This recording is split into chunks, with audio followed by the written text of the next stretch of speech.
What's up, guys? Mason the Brock Henderson here in the Supergirl Season 4, Episode 4, Ahimsa.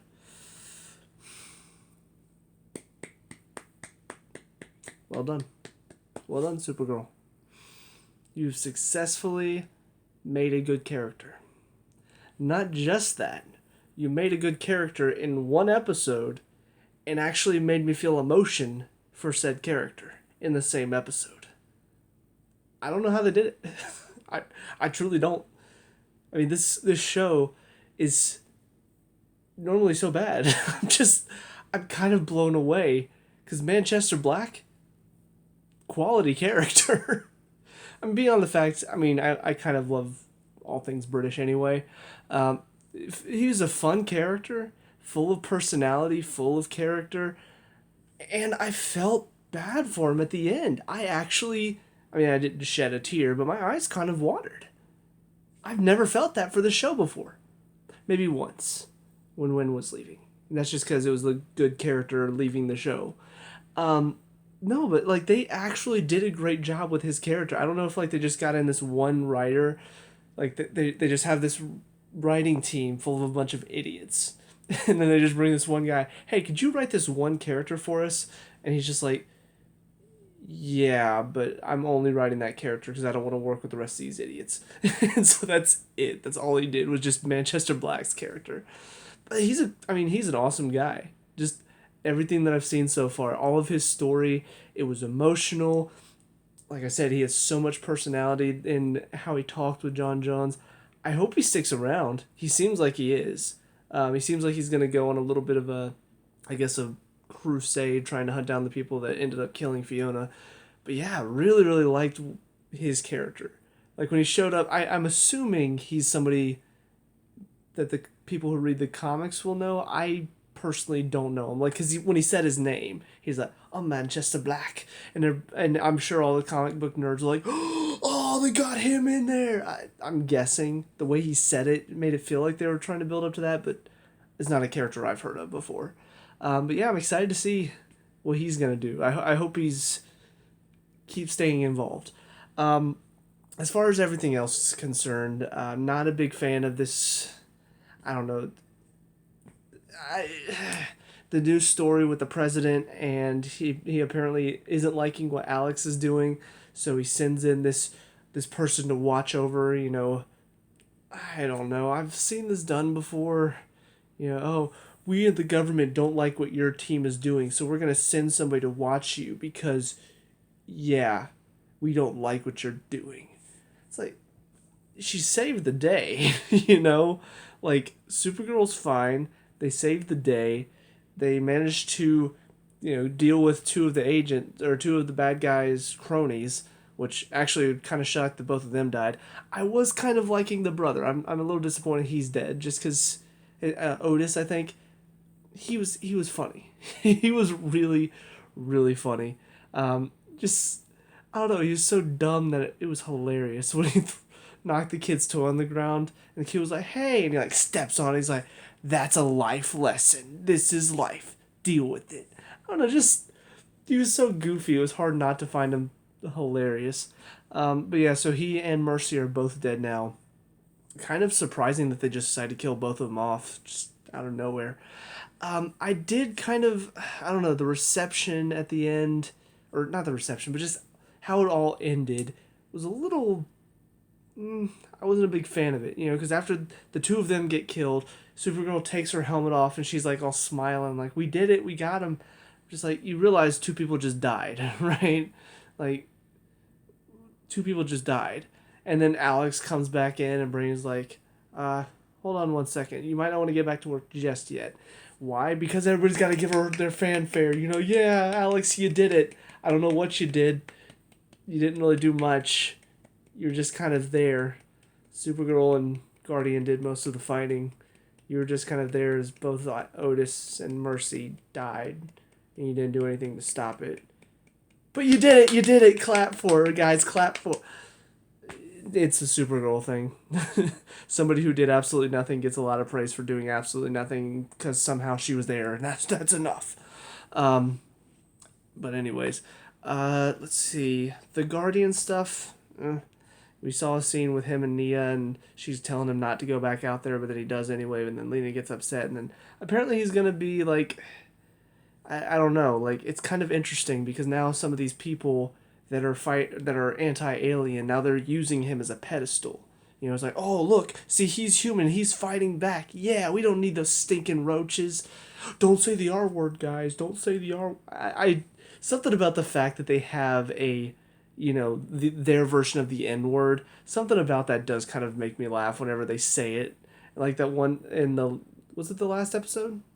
I'm pretty sure it was, where the Agent of Liberty, I forget his name now, but whenever his son would call him roaches, and his parents would be like, oh, "How dare you!" Like, oh God, he said the R word. Something about it cracks me up a little bit, even though it's ridiculous and completely heavy-handed. I do kind of laugh whenever they use the slang term for them. Hang on.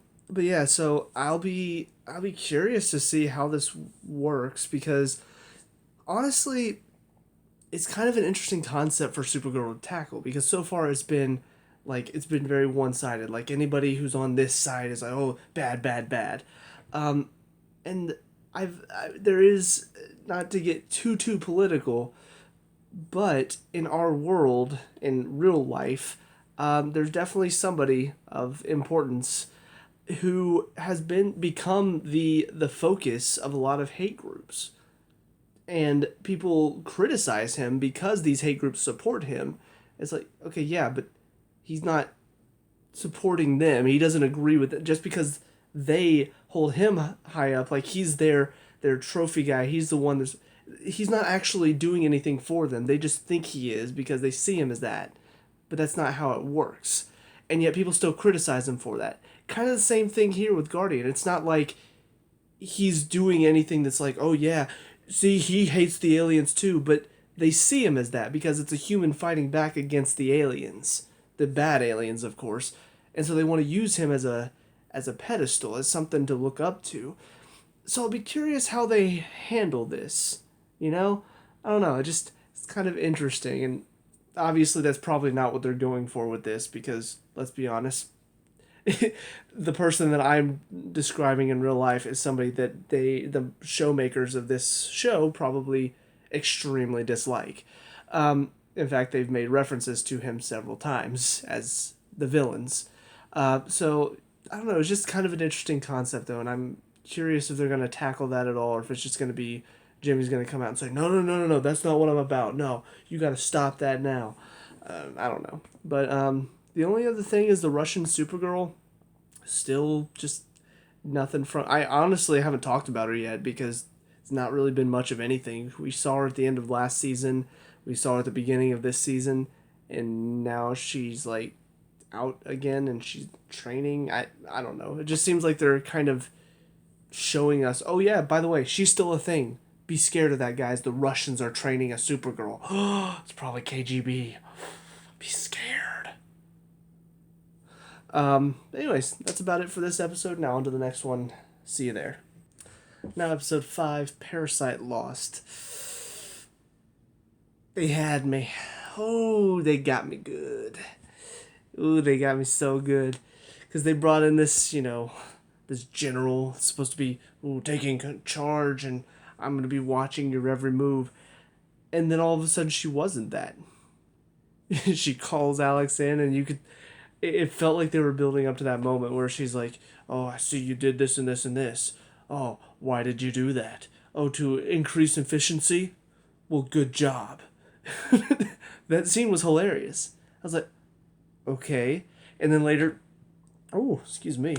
Later in the episode, it showed her and Alex working together, coming up with a plan. Fantastic. And then at the end of the episode, Alex manages to talk Jensen down instead of doing what she said, shooting him and blowing everything up and killing a bunch of innocent people. And what's her reaction? You did good work today. I mean, next time I need you to follow my orders, but nice job. I thought you did a good job today. I'm thinking, wow, this is nothing like what I was expecting. Oh my God, I cannot believe they actually made me think they were going for the cliche and then didn't go for it. And then she says, I'm glad we got rid of that imposter. And I'm like, oh no, you're not. Oh no, you're not going to do this, Supergirl. You're not going to take a character that I thought was bad that turned out to be good and make her bad, are you? You're not going to do that to me. Nope, they did it. Because Alex goes to bat for John Johns, and she's right back to where she was at the end of last episode. Whenever you leave your superior officer, you're supposed to salute. We're going to change you yet. I've still got hope for you. So she is going to be that annoying overseeing figure. Just, we had to take an episode to realize why she's going to be. It's not the normal thing of just, oh, well, we don't like what your group is doing, so, oh, I'm going to be the big bad guy. No, it's Alex stands up to her about John Johns, and she doesn't like John Johns, so now she's going to be the big bad guy because we don't like the fact that you like John Johns. Oh, I'm big, bad, mean, superior officer. Salute me. Just when I thought maybe they would break the mold on that cliche, they just say, nope, we're going to do it. We're just going to make sure that you were fooled into thinking we weren't going to do it first, and then we're still going to do it anyway, because that's what we love to do here. Actually, not really. This is the first time they've ever fooled me into thinking they were doing something good and then not doing something good. Most of the time, I just assume they're doing something bad, so I was actually surprised. Made me more frustrated when I found out they were just doing the typical cliche stuff with this character. So yeah, I'm not looking forward to her story. I am, however, looking forward to the story of John Johns. It really feels like they're building him up to be kind of the alien detective. Not gonna lie, I'm kind of interested in that story. I mean, the mystery in this one involving this Amade guy or whatever, not that interesting of a mystery. Find out he has a wife and daughter, or not wife, but former lover and daughter had a kid. He left her. He can heal aliens, and so he's like trying to figure out how to heal the human heart. And then you come to realize this is why, because he broke this woman's heart, and then she turns out to be evil because she's working with the Children of Liberty. But yeah, so I mean, this story wasn't necessarily that interesting, but at the end, this guy at the bar is telling him, "Hey, this girl gave me her number, wanted you to look into something that happened," and he puts on the hat, and I'm just like, is this gonna be his story for this season? He's just gonna be going around solving little mysteries for these aliens. That would be fun. I hope they do that. I hope they continue that story a little bit, and actually we get to see him doing stuff like that. I don't know if that's what they're gonna do, but if so, I like that idea. I want to see more of that. But anyways, that's about it for John in this one, though. But yeah, just, I don't know, the frustration of that one thing kind of took center stage. Everything else was just sort of average. Kara writing the article and then the trolls online. I mean, hello. Have you not been online ever? Do you not know what online looks like? I mean, geez, even Wreck-It Ralph, too, or Ralph Breaks the Internet, even they did the whole don't look at the comments section. Like, come on. You don't, I do it because, I set myself up for this stuff. But no, you don't look at the comments. Like, that's common knowledge. Especially because she is a reporter and she's been doing this for a long time. You should know there's people out there on the internet that just want to be douchebags. So why are you so upset about this? I don't know. It just seemed weird that this is the first time she's ever encountered anything like this before. Like, oh my gosh, they don't like him after I wrote such a great article. I don't understand. Let's see, the scene between John and Alex, was that this episode? Actually, that may have been last episode. All these episodes are running together now. I don't know, I think that was last episode, actually, and I forgot to talk about it. There was a scene between John and Alex wherever he was talking about how he chose her and how she was the best choice he could have made. And she was saying, no, it's the wrong choice that you made. That was last episode. Why did I not talk about that? Anyway, that was a dumb scene because Alex starts crying like a little baby, and that's not Alex. At least it should be. I think they've made her more of a crybaby the more that the seasons go on, but she's not a crybaby. Don't make her a crybaby, please. But no, like the main story for this one, everything to do with what Ben Lockwood is doing with the Children of Liberty. stuff with Jimmy, I guess, infiltrating their league or whatever. Lena knows about it. I feel like they're gonna do something stupid where like Jimmy doesn't tell Supergirl, and then Supergirl sees that he's working with the children, but he hasn't told her that he's like infiltrating them and going on the inside because he's like, oh, she'll tell me not to do it because she'll be worried about my safety. And then it's gonna turn into this whole thing. Why didn't you tell me you were working with them? Well, I'm working against them from the inside. Well, why didn't you tell me about that? I'm worried about your safety. I can already see it happening. Like, I hope that's not what happens, but I do have a tendency to be able to predict crap pretty well. And if the show is gonna do crap, it's gonna do it just like that. So we'll see what happens there. But again, it's not really anything too interesting right now. But yeah, that's about it for this one. So now on to the next one. See you there in a sec. And finally, episode 6, Call to Action. So there's a lot happening in this episode. I really want to try to talk about the main points, and if there's anything I miss, it's just because it didn't really leave that much of an impact on me. First of all, the one problem I am having, there's just a couple storylines that aren't really doing much right now. They're just kind of there. One would be Nia and her story. Like, she's not really done much. Like, we're seeing that she's apparently, she looks like she's got narcolepsy, but I don't think that's actually the case because it seems like she's lying about it. But she just, I don't know, she kind of showed up. She's not really been doing much. She's just been there. I know whenever all these episodes were happening, I do remember, like, all of the news was about, oh, Supergirl got a transgender actor. Oh, yeah, go supporting people.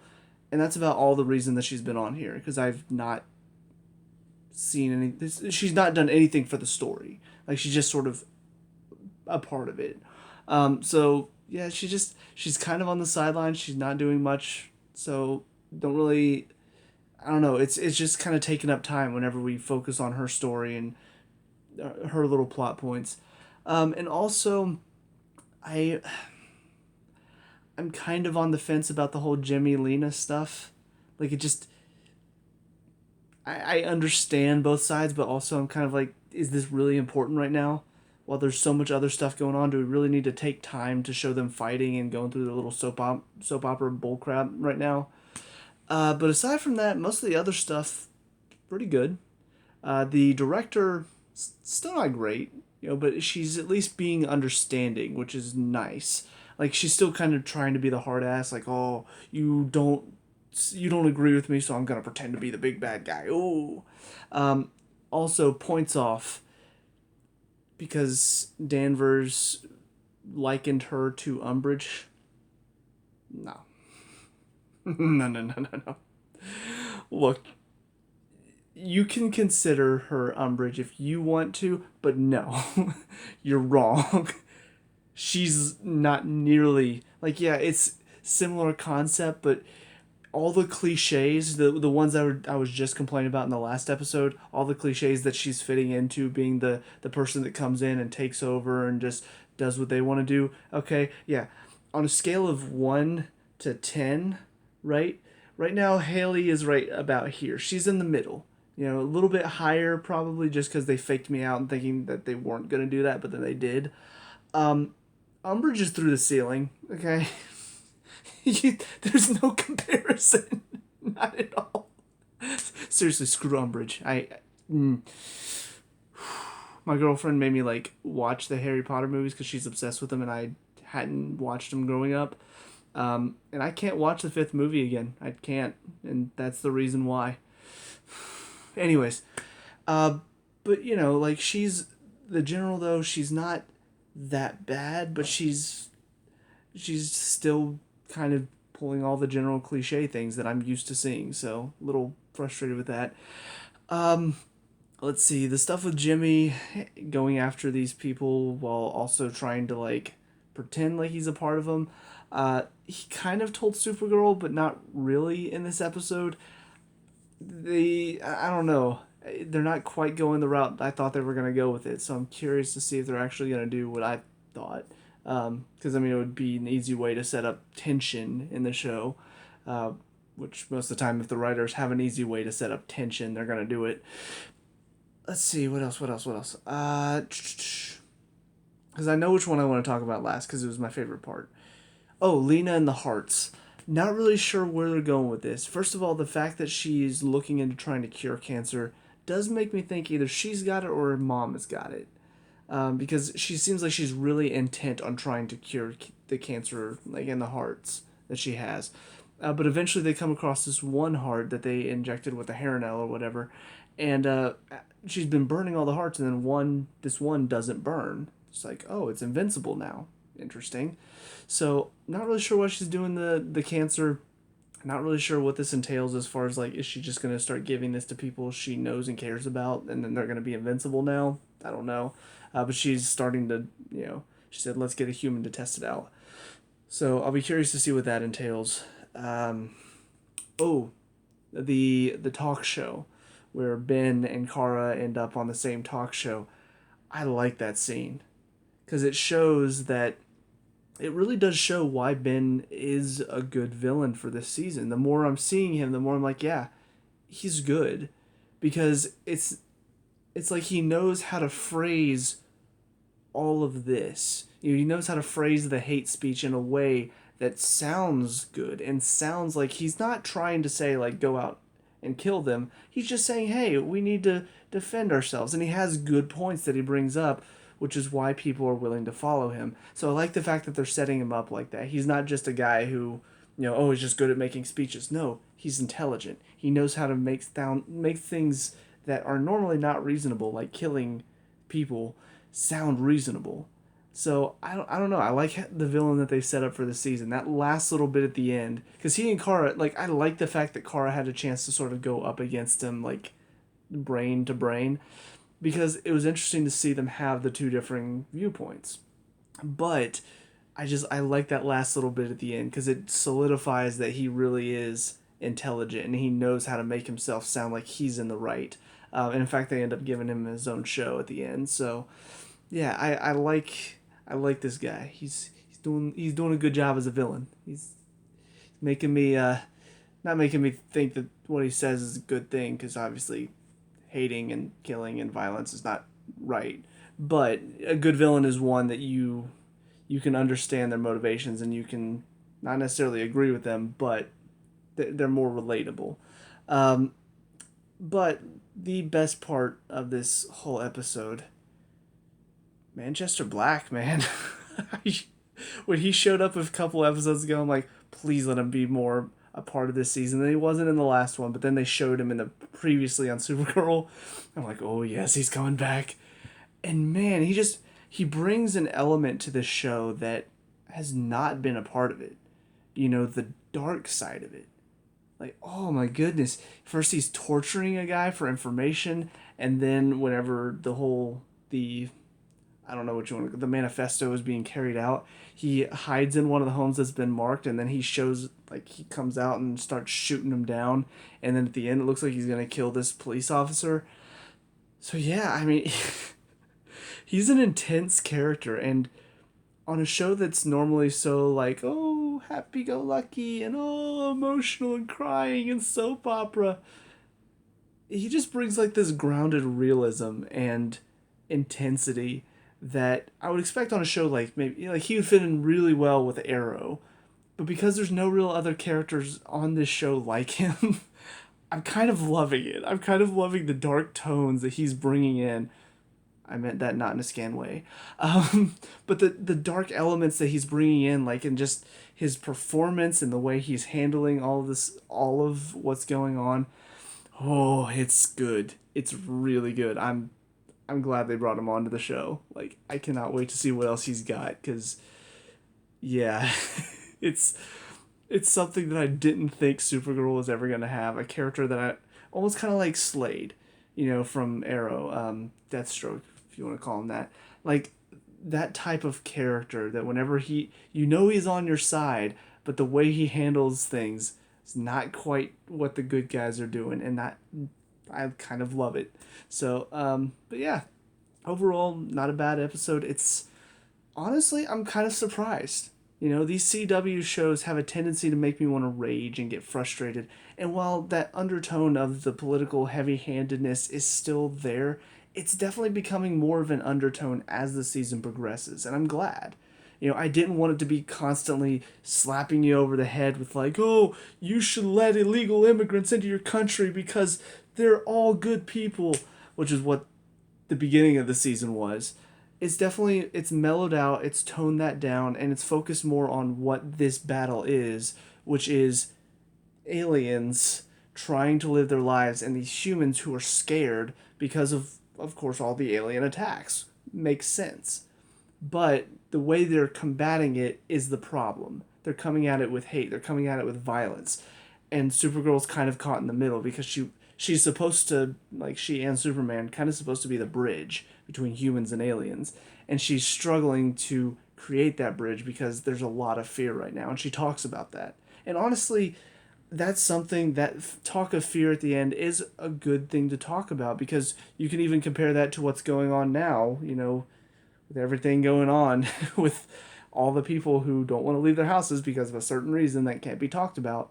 But that's the thing, is that people are so afraid of this, and there's only one mindset about what's going on right now because of this fear that's being spread amongst everyone. Like, you can't go anywhere. Like, watching Hulu for, like, elementary, every other commercial on Hulu was just, stay in your house, stay safe, guys, stay safe, we got you, we're gonna keep you safe.